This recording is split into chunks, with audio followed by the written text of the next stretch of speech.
Hey everybody, yet another late one today. Yesterday's news is still weighing on my mind, which, as I said yesterday, I'm sure I will share with you.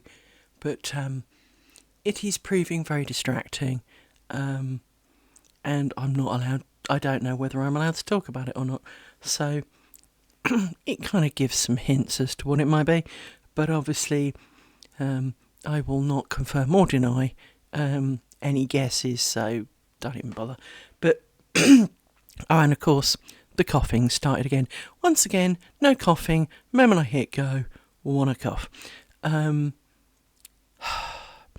So today we're going to do a bit more of the roseground, maybe some of the cloth stitch section, and then, well, it depends how awake I am, and how well behaved my dogs are, and all those good things in life. So, time to get cracking. I'm not going to sit here and talk too much at the start because, well, it's nobody here, so that would be excessive. I might mutter to myself, but oh, there we go. Anyway, let's move all these over.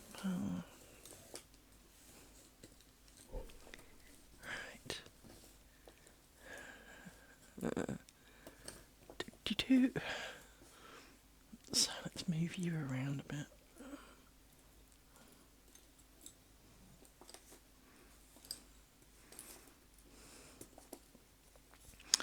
One thing I will add is that you may recall I have discussed bobbins a lot. Well, it is a key part of the hobby after all. I discussed the fact that I have a favourite bobbin, and oh yeah, this was the fucked up bit, wasn't it? Yeah, not quite sure how to handle this because I seem to be missing a pair of bobbins. I think I have to sort this out. So let's bring out these and kind of I need more cloths. I've got another cloth. I have another cloth. So let's put another cloth down because basically I need to get rid of some more bobbins. See, this is what happens. I desperately need. There are many kinds of bobbin clamps and holders, and you can crochet some, but there are some really glorious ones which are, well, clamps, which you put underneath and you have another one on top, and it together and holds the bobbin in order. And I kind of want some, so actually I semi-need, let me think, I need to go back beyond you, so I will need you. Let's see if I need any more of these. My mic's in the way, hang on, let me move my mic a little bit. So sorry if you heard that. Right, that is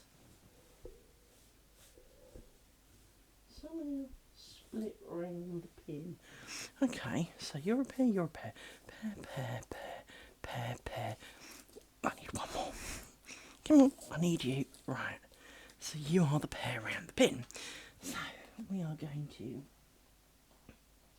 unpin the pin, stab, and undo the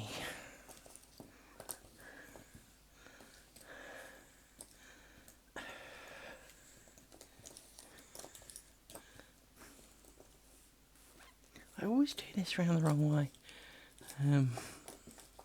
which is why my kind of cheat method is so much easier, where you just go under, over, because you don't consciously have to unfangle some of them. In the wrong face. So you now go that way. I can't see shit. Hang on. Let me, one moment, please.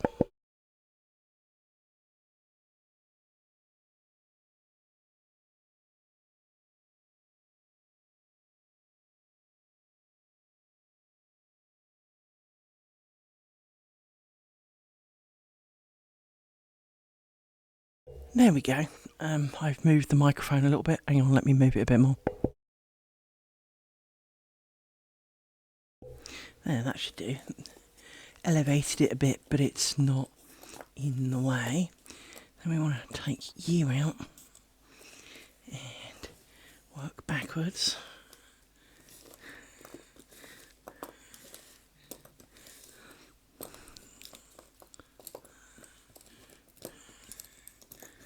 That should be back far enough. Let's move the pin. You're out the way. Undo the pin, stab the pin, undo some twists.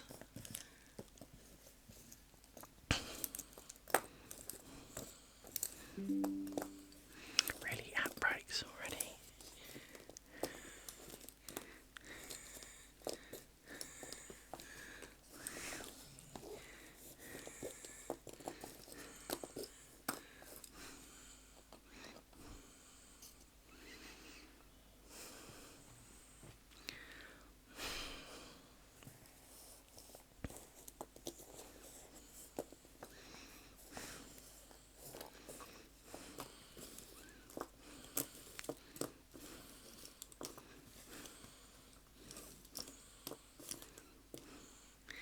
See, this is not right somehow.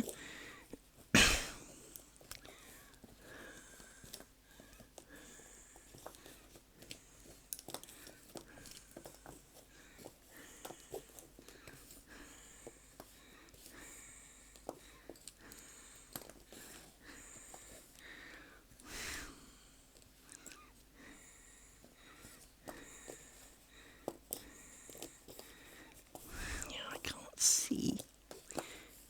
Okay. You need to come out. So how's that looking? You need to go over that. Right. So why do I know there's something wrong? Because I need 2 bobbins to feed this, and this pin right in here. Let me get a pointy object. I need a pointy object. Hang on. Apparently my crochet hook is magnetic. This pin here, if you look, this pin next to it has got a pair of bobbins coming out of it. Let me zoomage in as much as I can zoomage in. This pin here has a pair of bobbins coming out of it. This one does not. Now, part of me was like, that's okay, it went in there. No, it doesn't. That one and that one become that and that. So this is missing a discarding pair of bobbins. And so despite counting as we did this, apparently I stuffed it up. So back we go. We're undoing this because unlike the one the other day, where at the corner I had not added and unadded the bobbin right at the corner, so it went in and immediately went out again, so I could join them and pretend it kind of happened. I can't do that here because, well, clearly I cannot invent a pair of bobbins. Now I could hang a pair of bobbins, and not so I've got a spare pair because I still haven't done the thing, but it wouldn't look right, and obviously clearly somewhere else there is an extra pair of bobbins that shouldn't be there. So, and again, this seems to be messed up. Oh, I really can't see.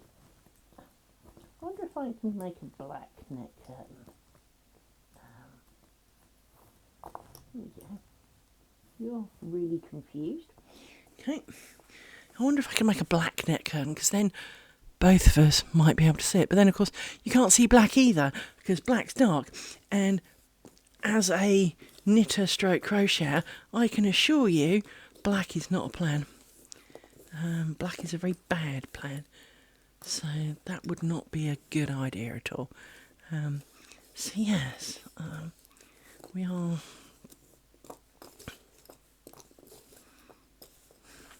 That would not be a plan. Where am I? You're not part of it, you are. So once again, you go over that way, you that way, you that way. Pin out. Pin stab. Twist, twist.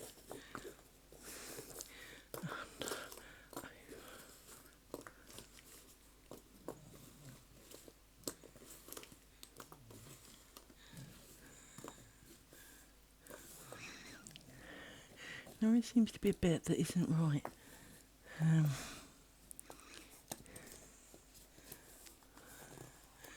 Which is kind of weird, because it really shouldn't be that hard.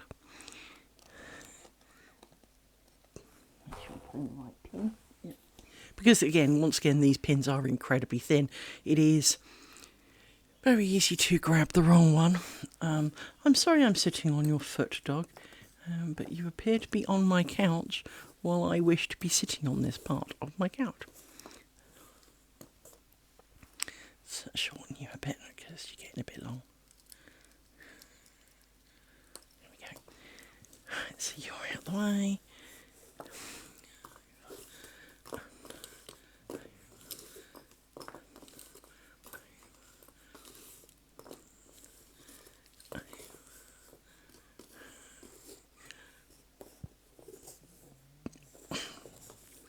And somehow it always seems to go wrong. Pardon me.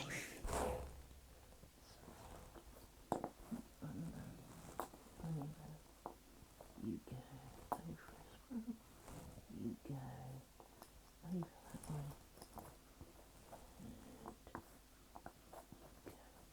way. Right. Now, we are at... Can we cheat? Yes, we can, because we're not cheating, we're actually doing the right thing. So if we undo this stitch, which is, that pair is the pair that should have come out. Now we need to put the pin back.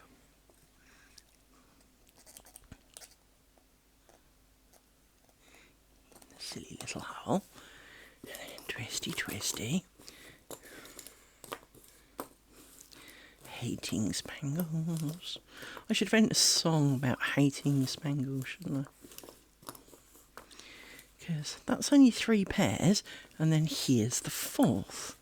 So, clearly I lost track about this point. But never mind. We're fixing it now. I mean, this is only a test square, so to be honest, less worried about the fudginess, if there are mistakes, there are mistakes. Next time round, we will have to be far more attentive, even though, as you may have noticed, I am trying to pay attention, apparently failing, possibly because we're starting these things at like 10:30 at night, but I am a bit of a night owl. Well, actually, that's not quite true. I am not a night owl. What I am is, when it comes to my profession, I prefer to get up at stupid o'clock in the morning and, in my own words, get it over and done with. I don't mean that, but I kind of mean that, and I'm sure you know what I mean. Now,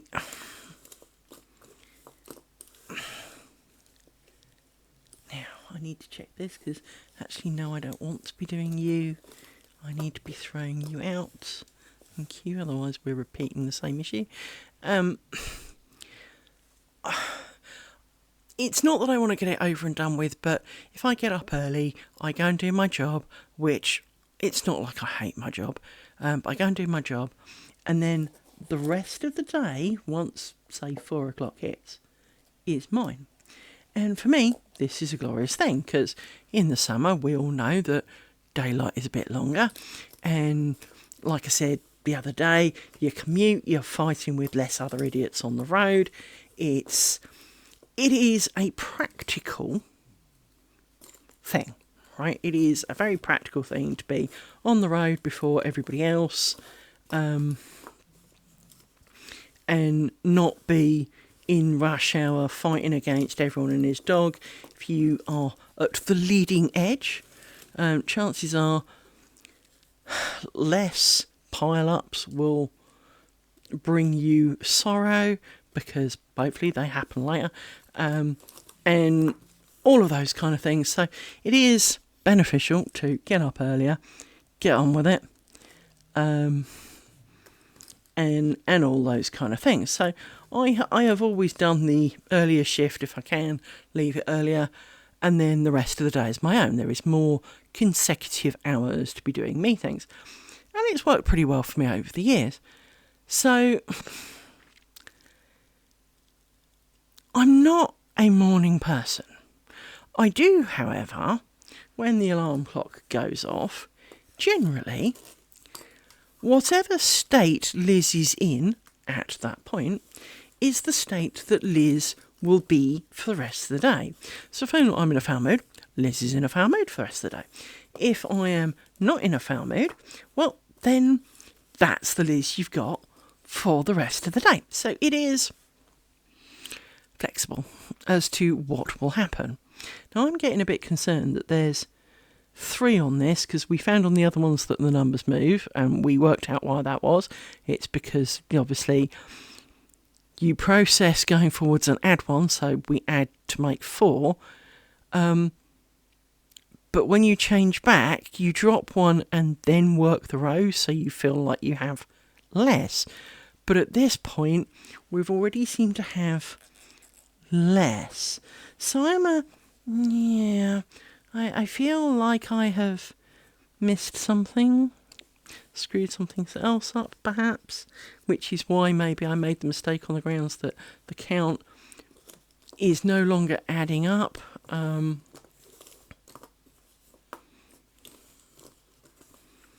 I hate spangles. Especially these big ones. I mean, seriously, in the name of mercy, who needs a spangle the size of 2 of my fingers? Stupid thing. And we need a pair of bobbins. But these pairs of bobbins seem to be lining up, so if I did screw up, I somehow screwed up in a way that makes sense. So that doesn't make sense, if you know what I mean. And these bobbins just don't lie flat. I was doing a bit more thinking this afternoon. I was going to tell you, as you may recall, I had a bit of a job trying to find my favourite kind of bobbins. And I have currently about 200 of them. Well, when I upped them to 200, I actually managed to find another 50 to buy, so I did. And they arrived today, so now I have about 250 of my favourite bobbins. I also heard from the man who makes the really, really big bolster cushion, and so I am waiting to hear how I may order said bolster cushion, because if I can get the bolster cushion, I could definitely consider making a neck curtain in one piece, which would save the whole joins and allow more complications, but also potentially less complications. More anxiety over bobbins, a lot of anxiety over bobbins, but at the same time, you may recall I haven't got it, I put it away, of course I put it away. When I showed you some bobbins, there was the thin Honiton bobbin that was as light as a feather. Then there were these Midlands ones, which have spangles, which I hate. Then there was a Danish bobbin, which was kind of slender, but not this slender, but had a bit of shape to it, was a bit heavier, and no spangles. Huzzah. Then there was a different bobbin that I didn't really know what to call it. I looked it up. It's a Mallorcan bobbin, so they're Spanish, but basically they're like kind of this shape, but without the spangles, but on steroids. They're real chunky. Not stupid chunky, because you can get ones that are chunkier. So if they were people, they're not the anorexic model level kind of Honiton stroke Midland skinny. They are more marginally overweight. So the Danish ones would be ideal weight. These are more rounded, less sexy, because they're kind of a straight cylinder, so they have less shape, but they are chunkier, but not kind of so stupidly chunky that, they're obese and going to die of heart attack tomorrow. So Whereas my favourite ones are more of the heading for, if they don't stop growing, they'll be on my £600 life. I need to say that I do watch quite a lot of that, and I can't explain it because I'm not thin. And I think some of it is I watch to see that, to remind myself that if I do not keep an eye on what I eat, because I'm always hungry, therefore I always want something to eat, if I do not regulate myself and I do not stop myself, that could be a real, kind of outcome for me in life. And I don't really want to be a my £600, other than the fact I'm not in America, and so I can't go and see a doctor now and get fixed. But I don't really want to be a level of obese where I cannot leave the house, or I cannot get out of bed, or I cannot do something for myself. Yes, I'm fat. Yes, I threw my back out, but throwing my back out was not weight related. I did something stupid to it. I'm not entirely sure what, but it's not a weight issue. Otherwise, it would be a more constant problem. It may have been exacerbated by the additional weight on the front, but it was just one of those things where, it's a bit like if you get a bruise on your leg. You don't get a bruise on your leg because you're fat. You get a bruise on your leg because you're clumsy, right? Now, the bruise on your leg might be bigger because you hit it harder, because there was more weight behind it. But the sheer truth is that is that before or after? You're before, so I don't need you. It is. See, this is where I don't think it fits very well. Anyway, I need a pin, and I covered my pins up. That to me is, everyone has levels of acceptable things, and if I could not live an independent life, if I had to have a carer, if I, I don't need you to go back yet. That's part of why this feels weird, because I don't need you to go back yet, because we don't need you yet. You can stay the other end. No, it goes the other way around.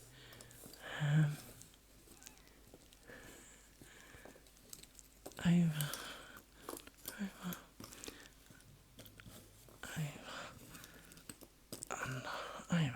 So you get to stay over there. You, and you can now all go back under this cloth over here, because we have fixed my faux pas. So hopefully, as long as I haven't made another one, that'd be about right, wouldn't it? Make another one. So let's move these bobbins around the corner, out the way, cover them up, and go back to the problem in question. So you, and you. Now you see, this doesn't add up. So I think I actually fucked up further back. How can I have done? No, you and you come on to that. You go on to that. So I do need you. My bad, I need you. Right. That all adds up now. So that's the last row of roseground. This is the next row, and this is the pair from above. And of course you've come undone.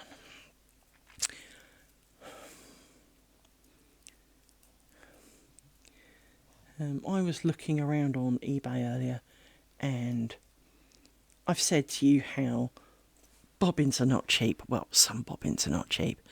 And you can see, I know, this one's got writing on it, for example. On eBay, the written one might go for anything up to £10-15. Unlikely, but it can.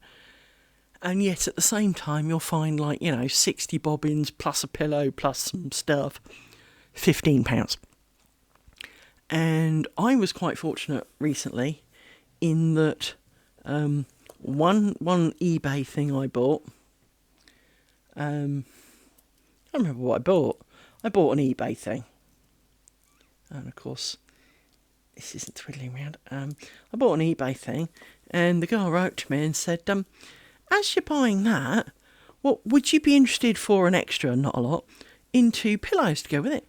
And it was like 20 quid for the 2 pillows. Now, I've got plenty of pillows. I don't really need any pillows. But for 20 quid, you know, if they're hideous, they're Frisbees. If they're not hideous, well, maybe I'll use them.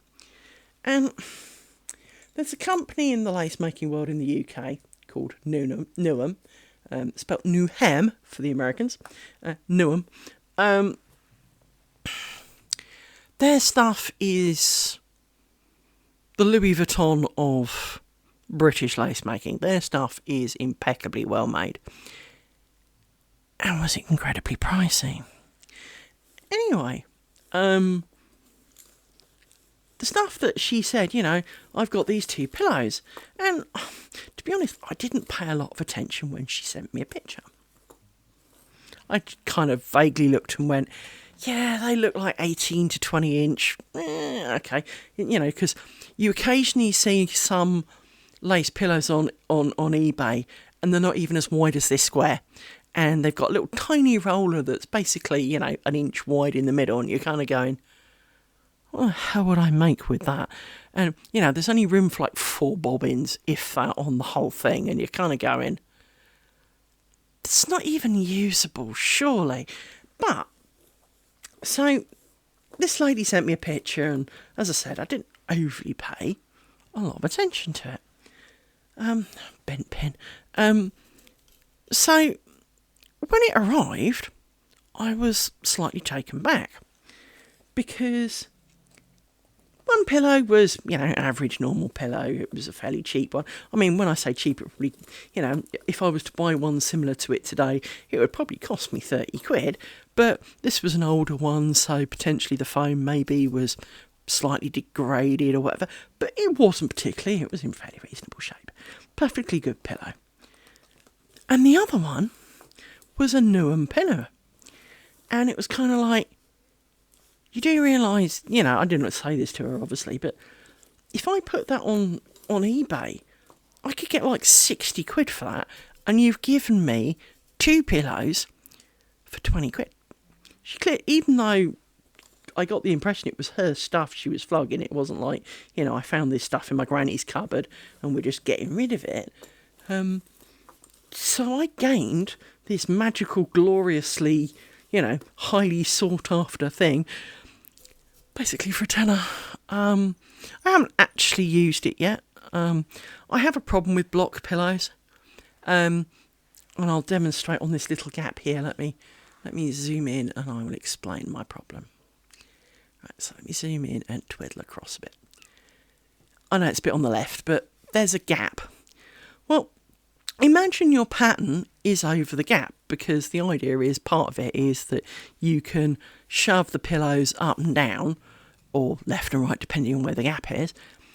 But if you do that, and let me use my crochet hook actually as a slightly more visible thing. What happens if the pin goes down? Oh, you can't see that, it's too far down. But what if the problem becomes that your pinhole is in between the 2 gaps? Well, it's not going to hold very well, is it? And so I have a bit of an anti-block thing. The only reason I like this one is that the centre block is, well, as you can, you know, if I zoom out and straighten up the camera a bit and do all of those things, the centre block is 8 inches wide or something. So the whole thing fits on one square, and it allows me to move the square up and down to help me towards the bottom of, you know, so towards this bottom corner, so that the bobbins aren't all falling off the front. But at the same time, it is always in the centre, kind of thing. So I can move it up, I can move it down. Why the hell would you want to move it further down? But I can return it to the centre. I can even pick it up and turn it. Just turn the pillow. But obviously if you turn the pillow, you can't then move it up and down because these sides are solid. But it does then mean a lot less grief with the bobbins. But so I've got a bit of a concern over the block pillow scenario, just because, well, I have a concern with the blocks of a pillow. I am convinced that when I want to stab it, it will be in the gap, and then, should you come to move it, well, it's not supported, the pin's not there, all of those kind of details. So, I need to do these.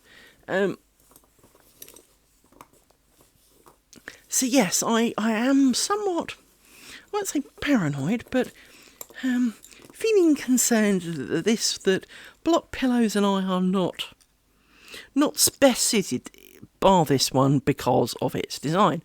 And so the Newen one is not really up my street in that sense, just because, well, it is a block pillow.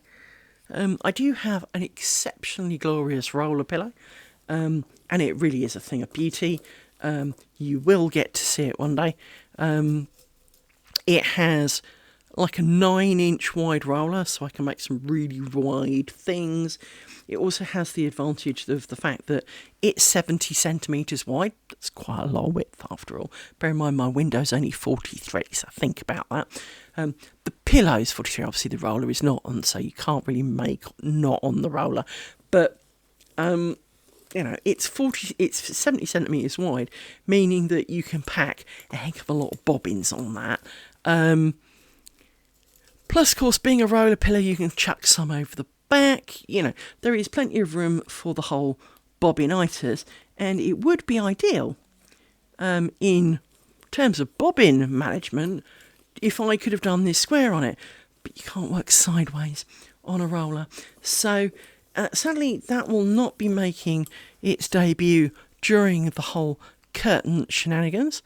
But I think that I think I'm going to go for my Spanish bobbins. Oh, I've got a pin there. I keep forgetting I've got a pin there. I think I'm going to go for my Spanish bobbins when I do my square, on the grounds that they are straight but chunky without spangles. And they're also quite heavy. So although they roll, they're a bit chunkier to undo, because even when they're next to each other, the threads are further apart. So it's a little easier to see what's going on. And I've got a couple of hundred of those, so that's fine. We've got plenty of bobbins. But yeah, these spangles, because they often stop it, and when you put them down, it pings up the bottom. You can't really see that, but you probably won't be able to see if I do it on camera either, actually. But if I hit it, the end moves because it can't lie flat because of the bobbins, and so it just makes it really awkward working with these bobbins when they're kind of not flat, and if you lift them up, the bobbin, the spangle tries to get underneath the bobbins, and so then of course it's in the way. It's just not fun. It is just not fun. I'll need you now. So I need you not to be mated with the pins, thank you. And you too, thank you. So yes, I have kind of come to the conclusion that at the moment it is looking likely that the Mallorcan bobbins, but of course the problem is they're nearly twice the width, so they're going to really fill this, and I'm going to end up with even more cloths separating things out, because I can't find the wooden things I want. Now, I do have some wooden things. They're in my box, and my box is under a pile of books at the moment.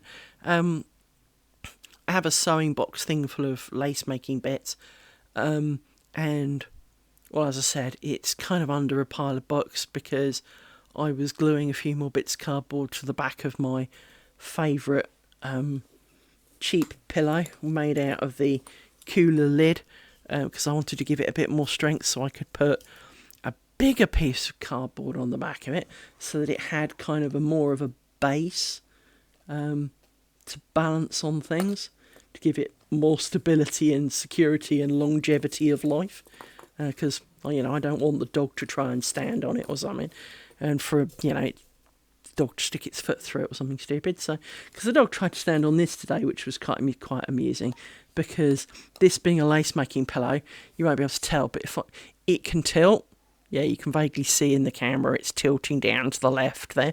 Well, yeah, so the dog put his paws on it and then got a heck of a shock when it moved.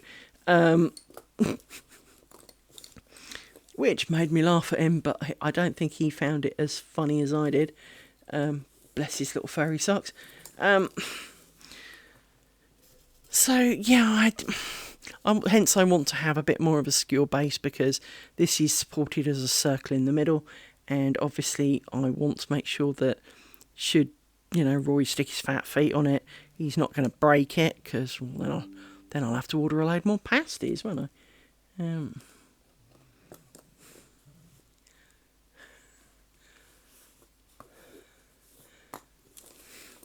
So, hello, the ads are running. Twitch does love its ads.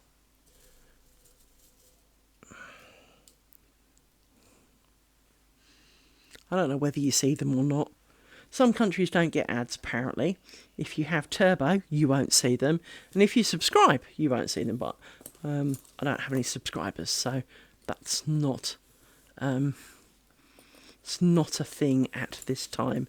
So no one's getting no ads because they've subscribed to me.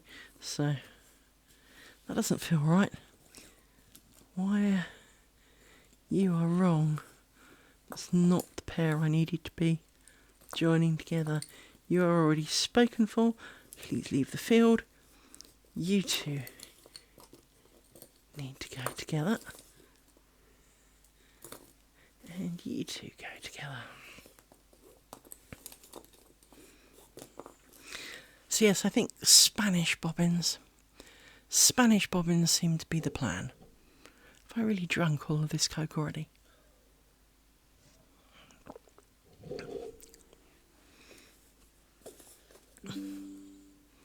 So welcome back from ads, if you were adding at this time. 1, 2. Let's get rid of some of you, because, well, you need to you're not part of this game yet. Let's move you around a little more. Make a bit more space.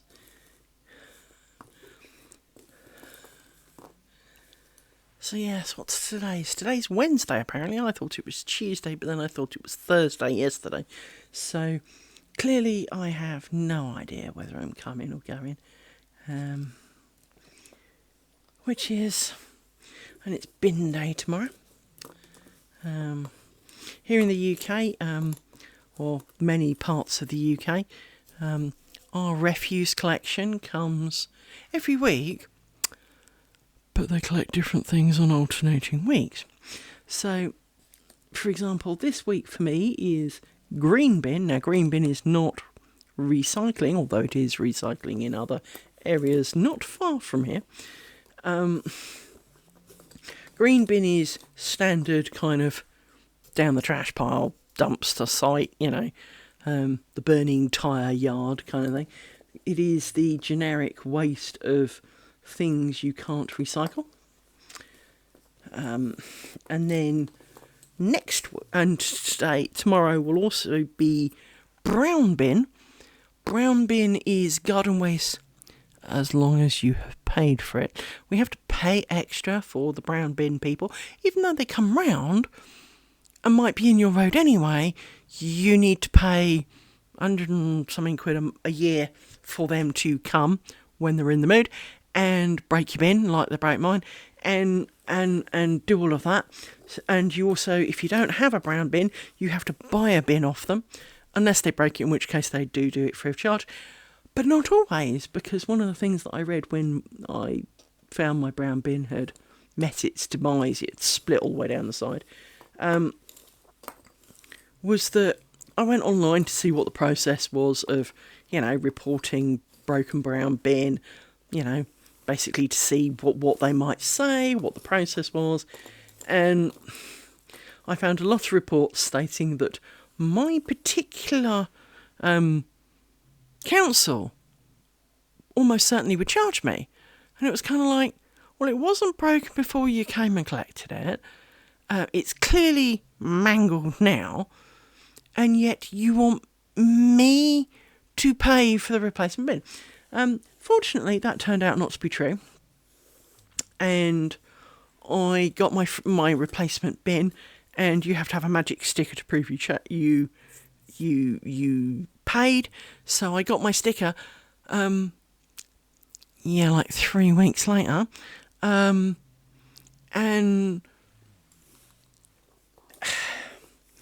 it was a bit of a song and dance, because obviously they won't come without the sticker.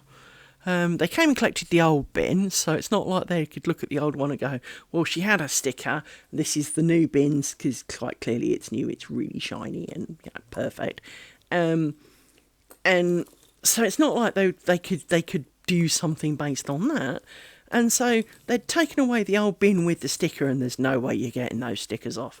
Believe me, there is absolutely no way you're getting those stickers off.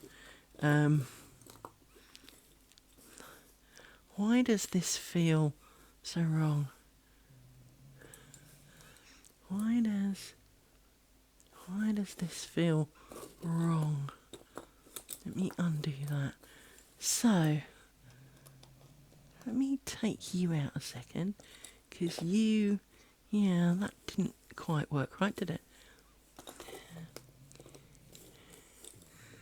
I think it did, but it just doesn't feel right. So, when in doubt, start again.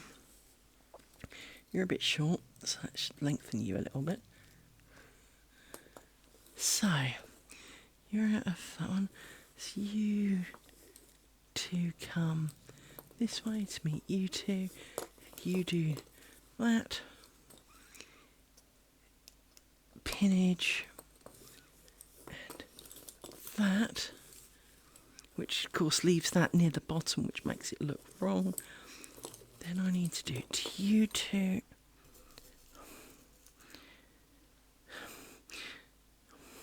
As you may have noticed, some of the stitches, if you don't stop at exactly the right point, it really is a bit of a brain fart,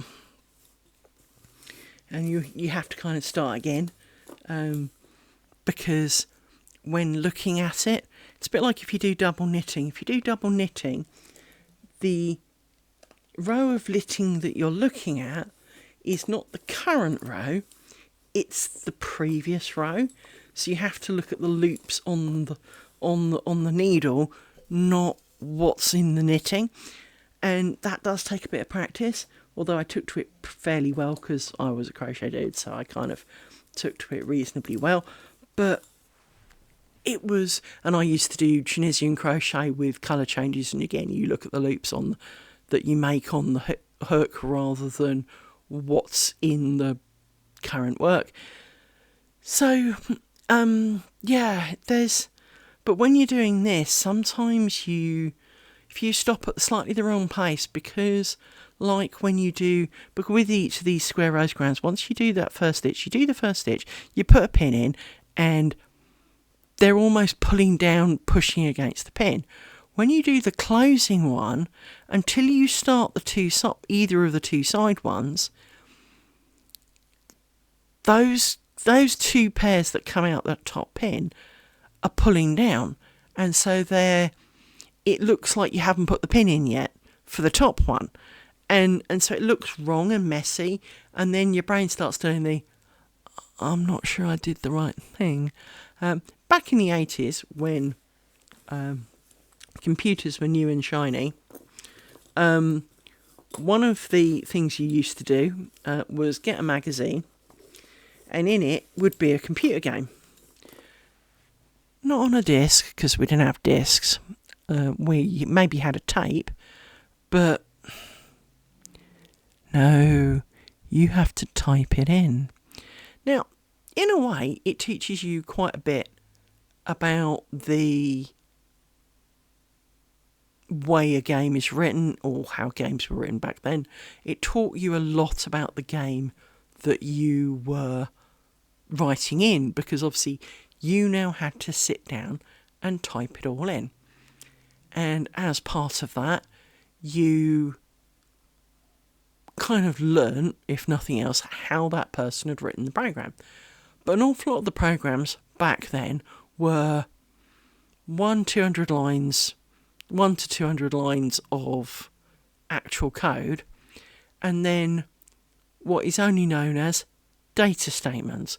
The line would start with the word data, a space, and then a really long string of numbers and letters, because it was in hexadecimal. And you had to type this crap in, and if you got it wrong, well, it didn't really work. And as a result, you were typing in one heck of a lot of data, bloody bloody blah.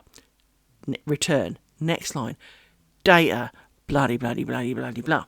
And so, come the end of it, you would have sworn on your life, you would have given everything you could own, will ever own, your ancestors had owned, and everything that your children and their grandchildren and all the rest of it to come, that data was not spelt D-A-T-A, because you've typed it like 1,000 times and you're pig sick of it. It's a bit like the word print. If you've ever typed the word print often enough, it looks wrong. And these were common problems back in the 80s, to the point many of the magazine companies back then ended up devising a small program that you typed in first. Now, obviously, they'd publish it in 1 month and then reuse the same stuff every month. But they wrote a little contraption that would do a CRC check on the line. So basically, it would add up all the characters on the line and kind of round it, divide it by 256 and tell you the remainder. If the numbers did not match, well, clearly, you screwed it up. And this was a good thing, because obviously it told you screwed it up. But you also were currently suffering from word blindness, because, as I said, now you're convinced that print is not spelt P-R-I-N-T, and data is not D-A-T-A, and so telling you that it's wrong, that's really great, but, didn't tell you what was wrong with it. Now, obviously, like a lot of things, a calculator can tell you that the number it arrived at with the calculation that you requested of it was a given number, and you can go, that's not the number I was looking for. But it can only tell you the answer to the question you actually asked. It can't tell you where you typed it wrong, because it won't know. And even with modern compilers and IDEs and all of the rest of it today, while in a lot of occasions they do tell you, this is your, syntax error line here, well, it's usually not a line number, but syntax error on this line, missing bracket or whatever, right? The problem is, it's not always right. Now, usually, they are pretty good. And it usually says, on this line, this character number, and it does give a line number. I was thinking it doesn't, because technically, unlike back in the day, you don't type in a line number, but clearly it has a line number. It can say, this is an active line of text, therefore I have given it a number. And so it'll say, like, missing bracket line 6, character 5. And you look at character 5 and it's a comma, and you go, okay, well, why do you think it should be a bracket? And you sit there and you count your brackets and your commas and your quotes, and you're kind of going. And then it turns out, so a common one is, cannot convert, game object to array of game object. Or array of game object to game object. So you can't have 10 of them and pick one. Because, well, there'll be 10 of them and I don't know which one you want to pick. And lots of people get confused, and quite often it's because somewhere in the darkest depths of the middle of the method they ran, it had an S in it rather than a single. So it may say, find game object by tag. Well, they wrote find game objects by tag.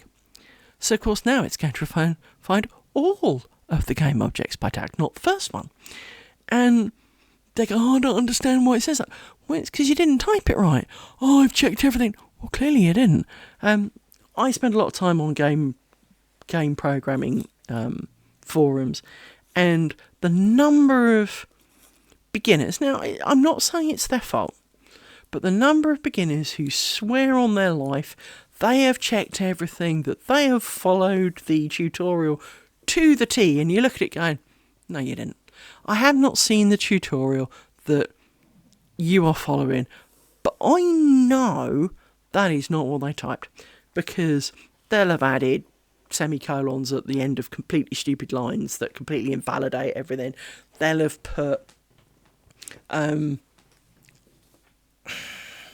level expressors on variable names that are inside a method, so cannot have a level expressor because that's a class level thing, and you're left sitting there going, no, they didn't. Or you get one, and so they're going, well, it says that you can't define that. Basically, it says it can't, or they've basically not closed any of their methods, so they're all inside each other. And then why can't I call it from outside? Well, because they don't exist. Well, it's there. Yeah, but that's inside another one. Nothing else can see that except for the one that's on the outside of it. Oh, so what do I have to do? Well, move it. Sometimes it is very hard to not feel slightly sarcastic towards some of them, because it's things like, as I say, it will say, there is no matching method for this with 4 parameters. What's wrong with it? Well, you got it wrong, dude. You're trying to fit the square peg through the triangle hole. It doesn't fit. Oh, what's what I've got to do? Well, you could look up the method and see what the choices are and work out what you did that was crap. And, we're not here to learn it for you. We already know this stuff. And too many of them, it makes me wonder how we did it in our day, because obviously, for example, I learnt to program being a single kid with no siblings, parents who had even less idea about it than the dog did, and I taught myself to program. I taught myself quite a few languages that way. In fact, pretty much all of them.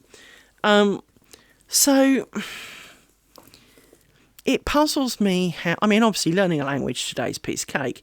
You want to learn a computer language? Go on YouTube. There will be tutorials on how to write a whole thing. It may not be the thing you want, but a whole thing. Quite often, there will be a tutorial with at least part of what you want in it. But it does seem that we get an awful lot of programmers in the programming forums, so they'll find, a tutorial that says, if you want your thing to move to the right, take its position, which is transform.position.x, and you go, right, and add 1 to it. Okay. So how do I move it left? Well, if moving it right is adding 1, well, left's going to be subtracting 1. They can't work that out. They need to be told. And so an awful lot of people come onto the forum whining that they cannot find a tutorial for insert whatever they were doing. And it's like, there was one recently, I can't find anything on swimming. Well, first of all, why should there be a tutorial for every minor thing you want to do? Think about the movement of swimming. And someone very rightly pointed out that swimming is very much the same movement as flying a plane.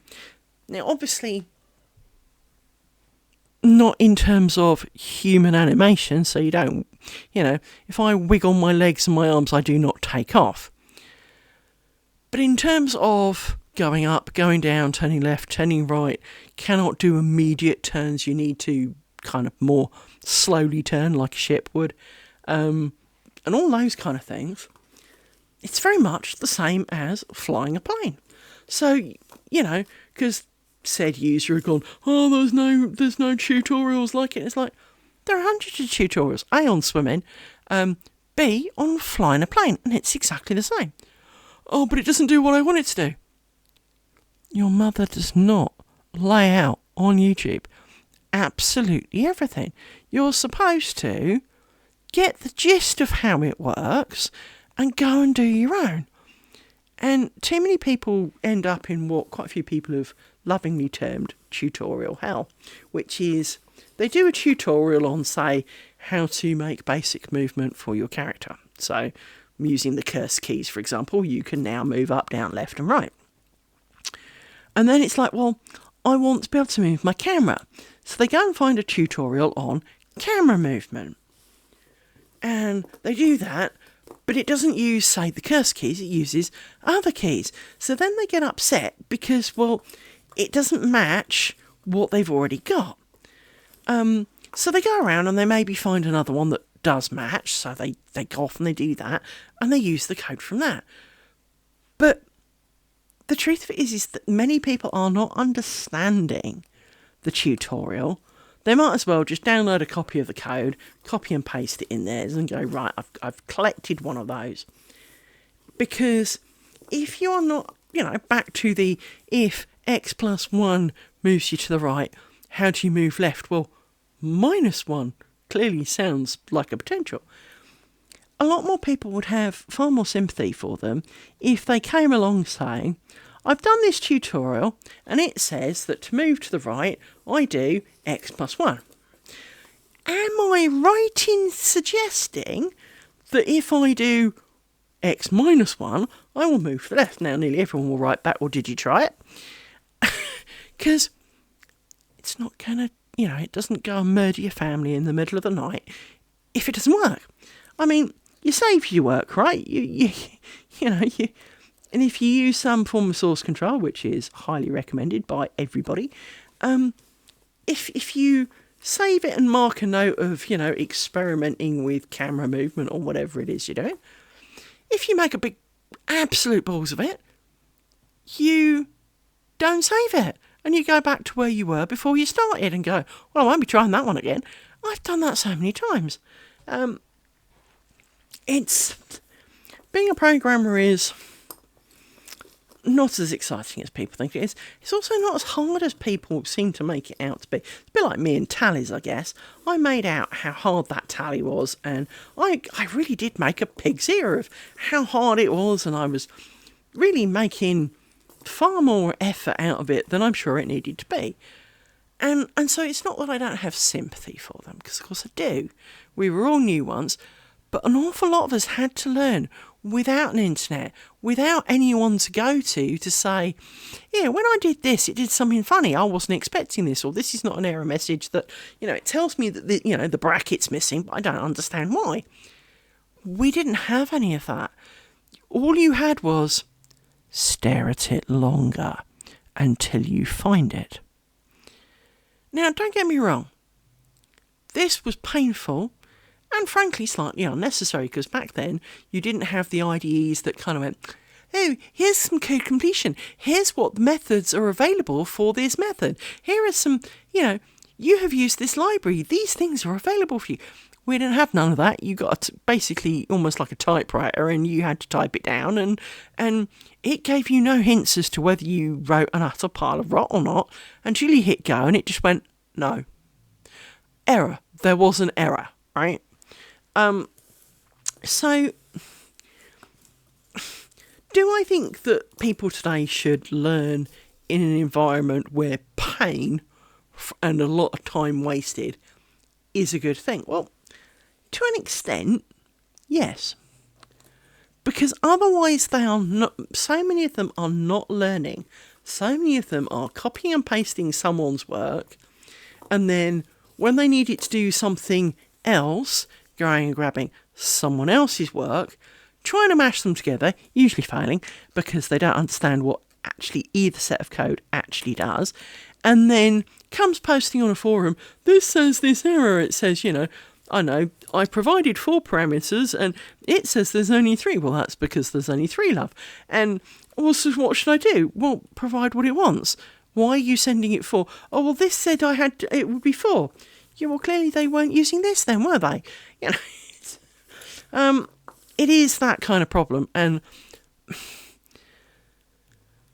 while I think it's great that there is an awful lot of information at the touch of everyone's fingers, because education is a great and glorious thing, and everyone should have the ability to learn new things and they shouldn't be gatekeeped behind excessive pay firewalls. So, for example, I personally have never paid for a lace bobbin training. My mother, I think, paid some woman or bribed her, I have no idea, to be honest, to give me a couple of lessons as a kid, and it literally was a couple of lessons. Thank you, Mrs. Long. But at the same time, I know that there are, like week-long weaving courses. Now, one of them I really would love to do, but that's just because I would really love to go to the home of this kind of loom and be around other people who do this. But then at the same time, it's in Sweden, it's a long way, I don't have a passport, and I have major anxiety of travelling to new and unknown places, and especially to see people I've never met. So, kind of on the fence with that one. But you find yourself sitting there going, even if I found a lace course that maybe I was really interested in doing, and I really was... that wasn't not what I meant to do. You need to go over that. Now we need 2 more. So I would like... part of me would love to do a training course, because I do have questions. It's not that I don't have questions. I have mentioned this before in many of my experiments that I did, which is I suck at finishing. I, much like the tally, the idea of finishing and the principles of finishing seem perfectly reasonable. However, the practice of me actually achieving it are not. I seem to be a complete mung bean and incapable of making the finish of the piece even remotely tidy. It looks like I've chewed on it for a week. Gave it to Rory and he chewed it for a week. Now, part of the reason I have returned to the square was the fact that with the square, I had my most successful finish. Because you join up on, like, a turning point, you get your crochet hook, you stab it in, you pull one through the other, you do a bit of a knot, and the knots line down here, not across the bottom. So you don't end up with the little bunny ears poking out the bottom where the knot ends are. They then, of course, are slightly visible down the magic line, but you can also glue them to make sure they don't come undone, and then trim them really quite close. So you can do quite a reasonable effort of minimising their visibility. So hence sticking with the square, because, well, it is a good way for me. It was my most successful finish, and I know I can sew them together because, well, it's a square. So I know I can sew that and make a reasonable join for that. I have, of course, had an idea about how to improve my sewing ability edge that I will be looking at. But we are... I think the more I've done some of this, although it's proving to be a lot slower than I hoped, but that's because I'm talking to you and I stop and I am trying to document it all, so even when I'm in the mood, but maybe I can't stream right now. So, for example, my lunch break at work, I could do half an hour's worth of this, which may not work out a lot, but again, because I'm not talking, I would just get on with it for half an hour. But I don't want to be starting up a half-hour stream, because then, of course, I feel compelled to upload it to YouTube. I've got to name it. I've got to get a little screen for it. And I don't want to be doing that because, of course, I only get a half-hour lunch break. So then you're talking about, well, you can have a 15-minute stream. What's the point in that? 15 minutes seems somewhat, pointless. So, so there are little bits of my day where, maybe I'd do a little bit normally before taking the dog out or such, right? Well, but again, for each little bit, I would have to get a picture, I would have to stick it on YouTube, I would have to... And that is complicated. There's the hole. And so it's much better to do a single stream at the end of the day. But the problem is, of course, is by the end of the day, some days you just really, I'm going to stare at the TV and, trying to remember how not to drool on myself. And that's it. You find yourself going, well, okay, but I can't. So I only end up doing then an hour or so, because then I get tired because, well, it's bedtime. And it means I've not made the progression I really hoped to, because, well, I'm only doing a little bit towards the end of the day. And, well, ooh, did I not make a hole? No, I did make a hole. I just didn't print one. So, yes. Well, we finished the roseground square now. So that all looks tidy. Did I do... I have not done, actually I have not completed it. And now I've completed it. I kind of want to go back and steal some of these pins because, well, we don't need them all the way back there. So let me get my tub of pin, and I am going to... not quite sure. Where's my pokey stabby? Pokey stabby? I had you. There you are. I've got a pokey stabby device for poking at pins.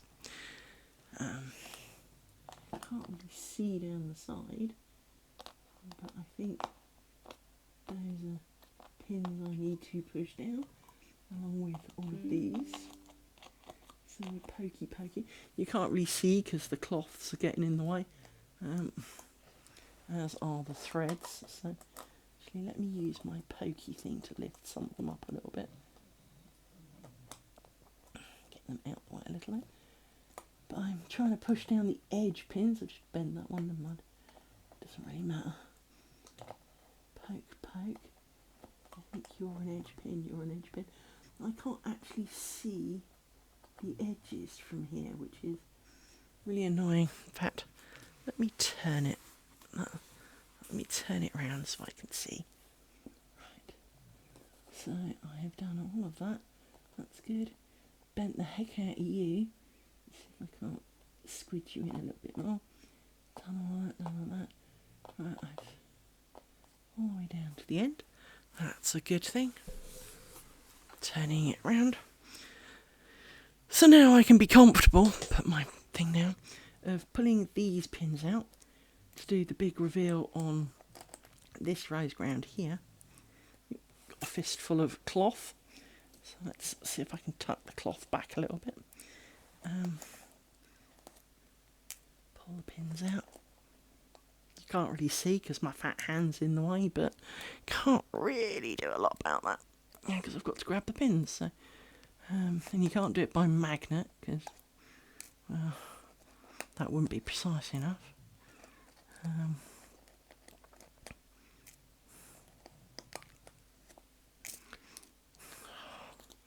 These pins stick to my fingers because, well, they're really, really light. So I pick a load up, I put a load down, and, well, they're still on the end of my finger. So let's take these out.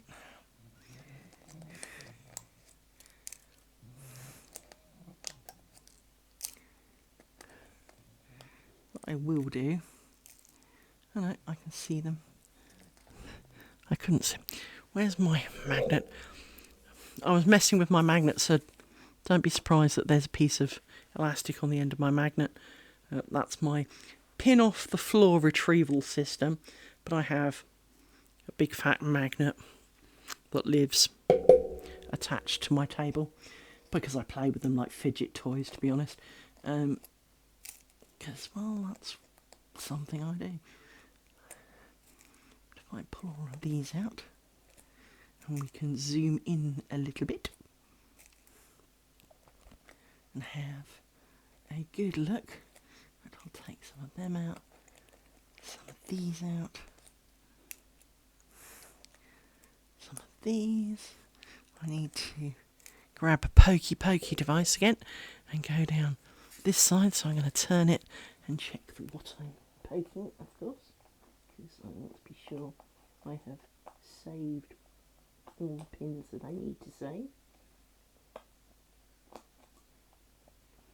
Down to here, that's good.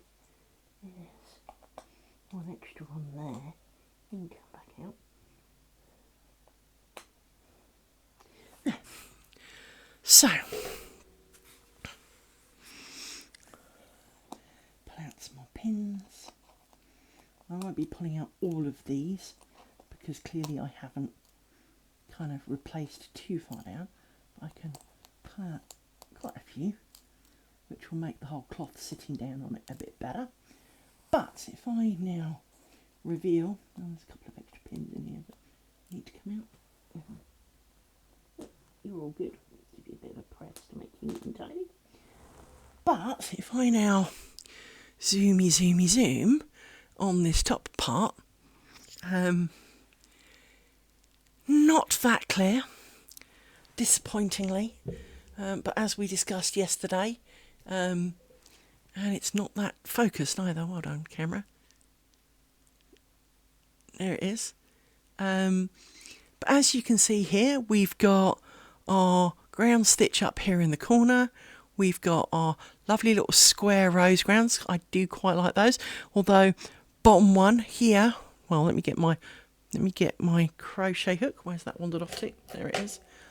If you look, this one here fudged somewhat in the corner because I didn't finish the square. So clearly I forgot to do the last two bits of that. So need to pay more attention when doing rose grounds in the future.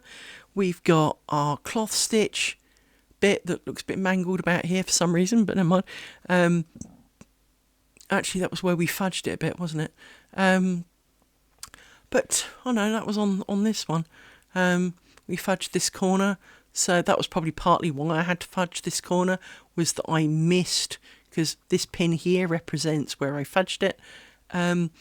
But for the most part, something a little bit weird going on, so helping you spot the mistakes. So here, this join of the ground stitch looks wonky. Clearly something didn't go right about here.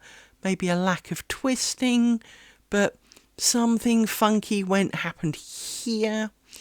Obviously we've got the funkiness here at the bottom of that. Something else that's a bit funky, obviously this is a diagonal backwards and forth. That's not quite sitting right here, suggesting two threads cross. Again, something kind of funky happened here. Not entirely sure what, but looks a bit funky. But the rest is kind of looking okay. Something funky happened here because, well, there should be a line between this hole here and this one. Somehow it kind of sunk into the side. So all these little mistakes add up. If this was the final square, clearly this is not the final square. Something I've also discovered is flecks of everything seem to live. I mean, if you look, clearly there's a bit of dog hair, fine, but there's also these little white flecks that you see.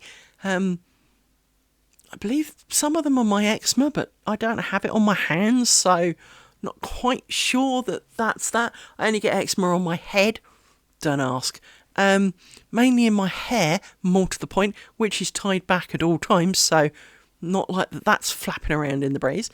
But again, I see a few more crunchy looking bits down here that are brown. I definitely don't know what they are. So it's quite easy sometimes to find the mistakes only once you take the pin out. Now, this is far from ideal, because obviously you don't want it to be funky. Again, there's a slightly funkiness here where this thread's a bit baggy. I am being hypercritical, do not get me wrong. I am being slightly overcritical. But for the most part, you know, a lot of this is very well done. You know, it looks like it should.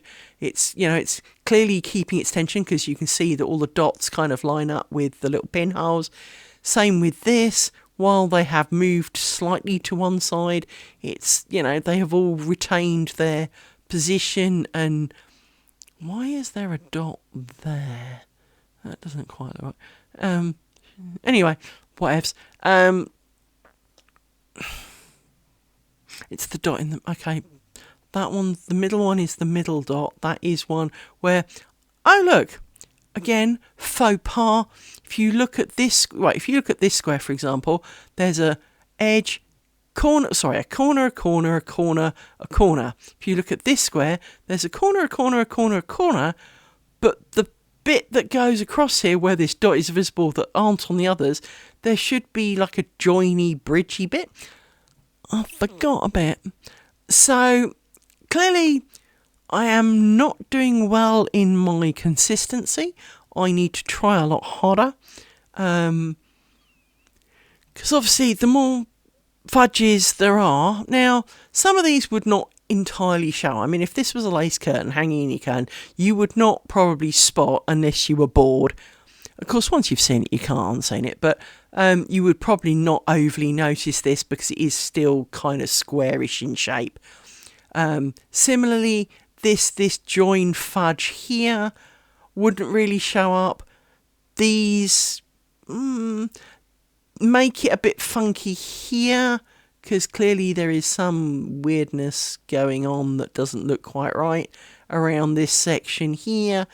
But some of the things show more than others, and I swear I've just spotted another fudge. It's right on the bottom of the screen. Let me find it with my pen.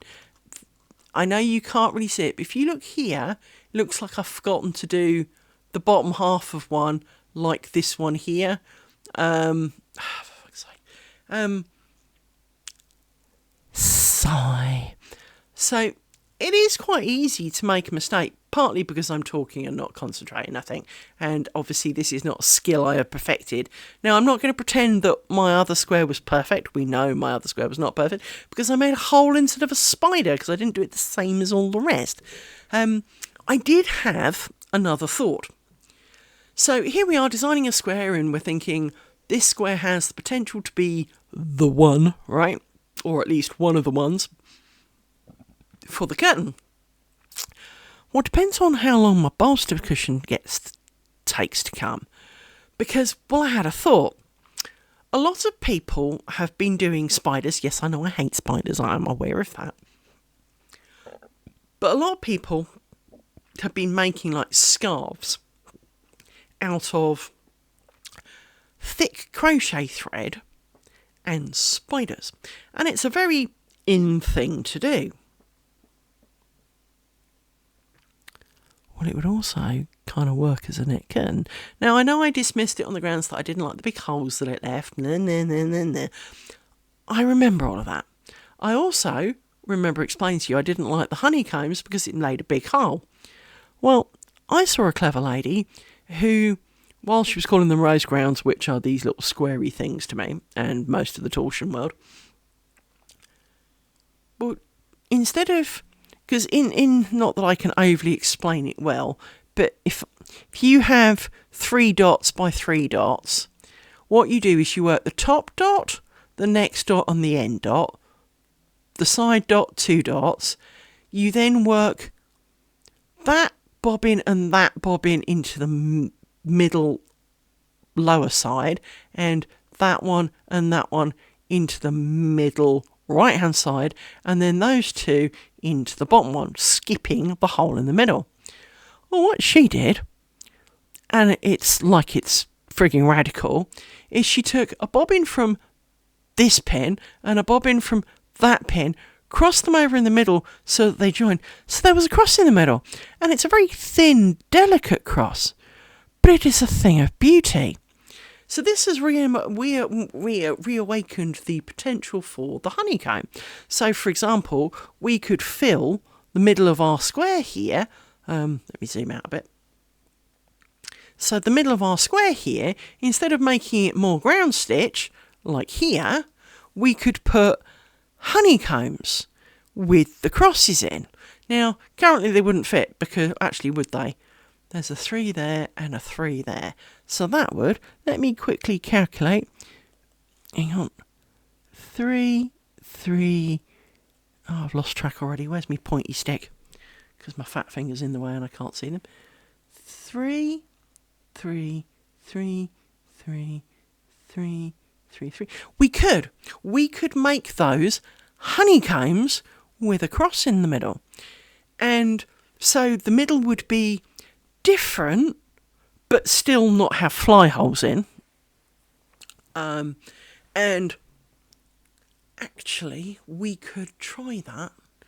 I know it's going to sound stupid, because we've got this bar here as ground stitch, because we've got this whole section here, which we have not yet started, we could actually do honeycombs with crossy bits here and get a layer of 2 by however many across it is, as an experiment, and complete the square rather than give up about now, which was a temptation.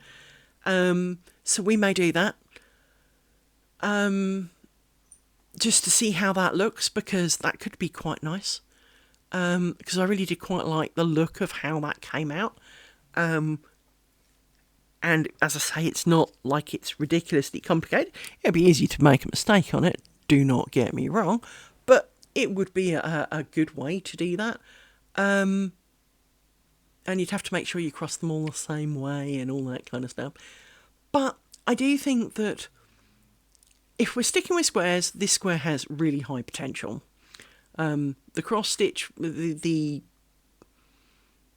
honeycomb with the cross in it, really is quite pretty, but is different enough that it would give you 3 sections of different stitches. So, well, obviously you've got the cloth stitch kind of dividers in the middle, but it would give you it would not be overly plain. There would be 3 layers of differences, but it would still give you a net curtain feel while not being too dense, but being open, but not fly holes. Or we go for a one-piece spiders, because spiders do work up pretty fast. And so, for example, in this particular case, where we've got the 1, 2, 3, 4, hang on, 5, you would actually do like 5 by 5 spiders across here. So all you really do with spiders is you work down one side, you work down this side, and then you twist a lot, do a little shenanigans in the middle, and then work across the bottom, work across the thing. So they actually build up really quite fast. Now, there are many types of spiders. Some involve really big holes and happen to be prettier, in my opinion, than the actual spider. And they're called cathedral windows because they're kind of arch windowy type shapes. But they would have fly holes. But at the same time, it could be a thing. It could be a thing. So, depending on as and when I hear from the lovely people who make this pillow on how to pay them and get one, because they don't have an online store. Of course they don't have an online store. Well, they do. They have most of their catalogue online, but you don't just go click, I want to buy it, how much will the postage cost? Yes, buy, pay, here's money, wait for it to arrive. No. It's way more complicated than that. You've got to, arguably, as far as I can tell, fill in an order form, give them basically an open check. I haven't got a checkbook anymore, but an open check, and agree to basically let them fill in the price. And yeah, it's really confusing and generally not entirely warm and fuzzy making. But as the pillow would only be like £20 according to their website for this really monstrously huge thing, there is leniency, because, well, it's massive and cheap, so there's leniency, but at the same time, not feeling entirely like that this is all the best of plans. Scroll back a bit. Really is slightly blown out, isn't it? Where's my zappity zap thing? She says looking for a zappity zap thing. Where's my remote control? There it is. Let me see if I can... The problem is I can... She says, and it's not doing anything. Ooh, I can make it brighter. No, that is as dim as it goes. I can make it warmer. Does that help at all? No. What about... Ooh, that looks terrible. What about if I go the other way, which is cooler? Oh no. Oh no. Geez, you can't see. Oh, it's gone brighter again. Hang on.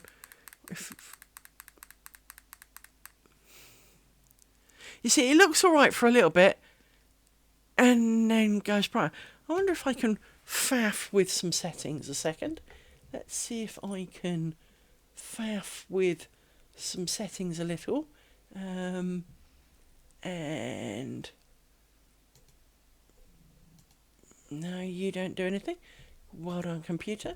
What about adding this? Again, no, that's audio. What part of a video? Video capture device. I want filters for. Let's try this one. No.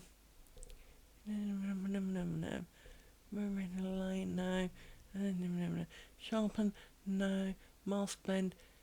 HDR tone wrapping, no, I haven't got any of that. Let's try colour correction. Let's see if I can turn down the brightness, but that's still as bright as it comes.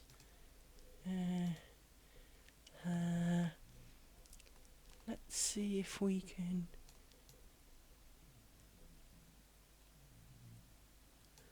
What does that look like? What does that look like? See, while that makes the dark darker, because it also looks far bluier, it's kind of greyer than that, but it's still horrendously blown out in the middle. So that's clearly not a plan. That didn't help. You see, that looks alright, but the green, I wonder if I can do... Ooh, I wonder... Now, this is probably not going to work very well. But if I do that, does that help? I mean, everything has now got a real full green on tint. Ha! No, that's pretty ugly too. Let's not be doing that. The problem is I can mess with this off screen, and I will.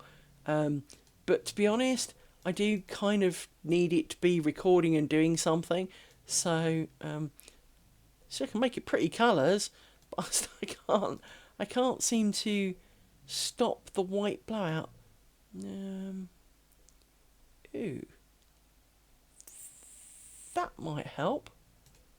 What does that look like?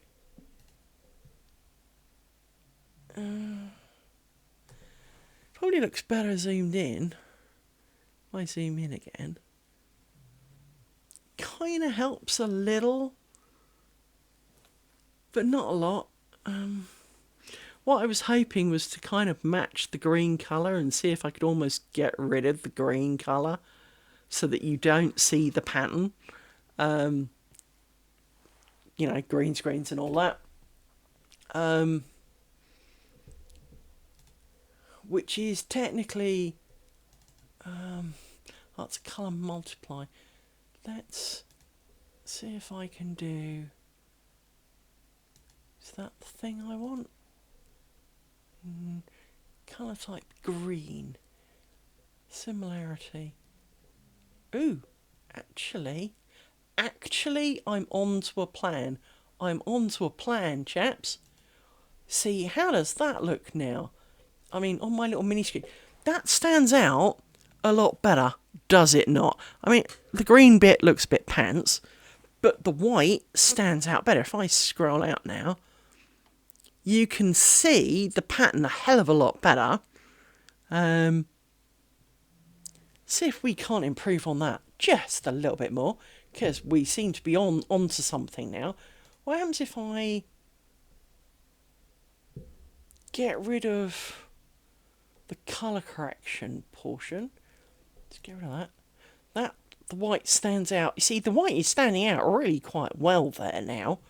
That's really quite a plan. So if I delete you, because, well, we're not using you, and see if I can...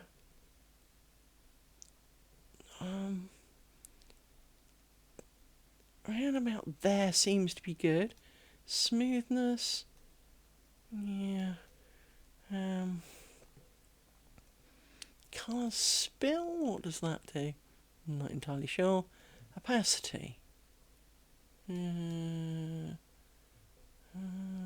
That's the whole thing. Contrast. That seems to be the whole thing. So I put that back down to normal. Brightness, no. I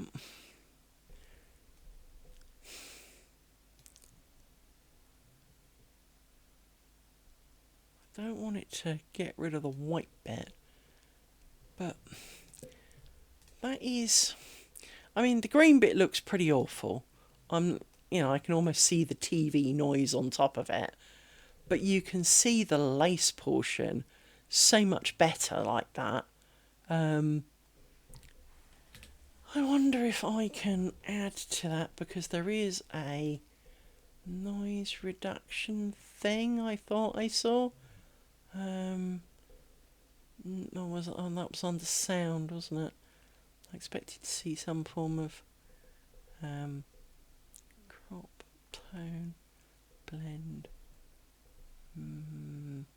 Are there any more? No. Okay. Well, this seems to be better. Now, obviously, I need to. It's only got. Oh, it has got custom colour. Select colour. Why can't you give me a colour drop thing to go and get it off the... What does that do? Well, that worked really well. That one didn't work so well now, did it? So let's go back to green. That was clearly not going to work very well there, Liz.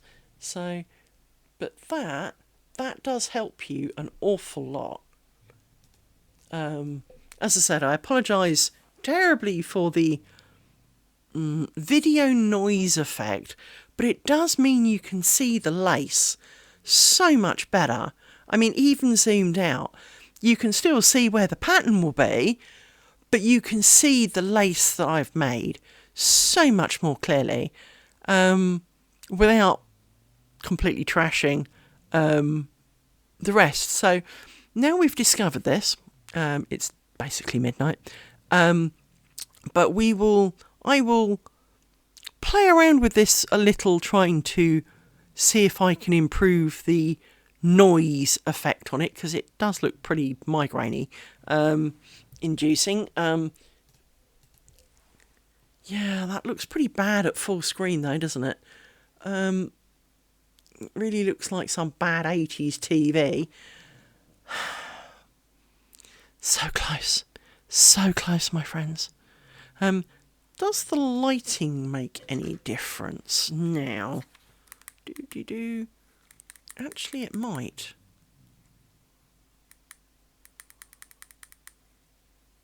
Because that was the light I had originally, except it was really, really bright. Now, you see, like that, you can quite well see the lace portion of it, but the noise is almost making it look blurry. Because obviously there's like this black and white speckledy worm looking thing going on. It is TV static, isn't it, really? But you can see like the lace threads, the individual lace threads are more visible. I mean, they're not ideal because they're tiny, and you've got like this TV static look going onto it. But at the same time, you can see far more of what is there. And obviously, if I zoom in again, you can very much see there what is going on. And it really, really does help. So, I hadn't thought about that. Well, I hadn't thought about kind of green screening it, because of course it is green. And obviously when I picked what I thought was fairly close to the green in question, well, it just ate the whole video. Well, that was helpful of it, wasn't it? Clearly, it didn't like doing a blend of colours, shall we call it. It likes that more neon green, screen green, if you know what I mean. Maybe that's the answer. I have to buy some neon green card to print out so it really does pick out only the black dots and not do the TV static on it. It's a shame about the TV static look, though. I would have expected a more unison solid colour. Maybe there is another plugin that does better, but there you go. You can see far better what we've been looking at. Just a shame, really, that the background now looks so sick. Anyway, I think that's going to wrap up today. I think, as it's midnight, it's gone midnight now, so technically it's Thursday today.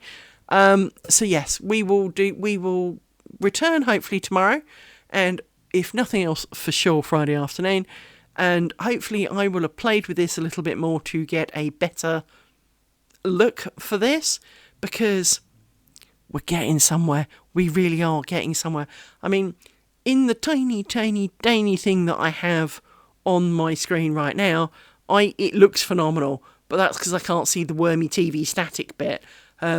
If I click on a bunch of things and make it full screen, it looks pretty awful. But we've made some headway. We've finished our roseground core square here in the middle. As I say, I think time for bed. I shall see you tomorrow, and I will probably have to leave my computer uploading because it's 90 minutes of video. But I'll possibly even upload it tomorrow. But I shall see you hopefully tomorrow, if not on Friday, by which I hope I really will have sorted this green stuff out, because so close. But good night, and I shall see you soon.